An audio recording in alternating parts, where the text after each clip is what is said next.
سڵاو خۆشەویستان. ئایا ئەزانن ئەمڕۆ دایکم چی فێر کردم؟ دایکم نزیکترین هاوڕێمەوە بەردەوام هەموو نهێنیەکانم و ڕووداوەکانی ڕۆژانەمی بۆ باس دەکەم بە خۆشی و ناخۆشیەکانیەوە. دایکم باوەشی گەرمە.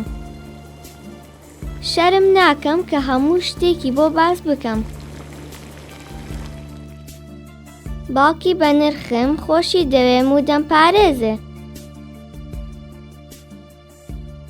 دایکم فێری کردم و تێگەیاندم ڕێگە نەدەم هیچ کەسێک باوەشم پێدا بکات یان ماچم بکات کە من نەمەوێت. دایکم فێری کردم کە لەشم گرنگە و بە نرخە پێویستە کەس نەیبینێت.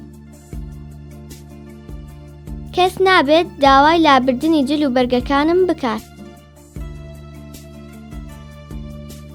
دەرگات دابخەم کاتێک جل و بەرگەکانم دەگۆڕم.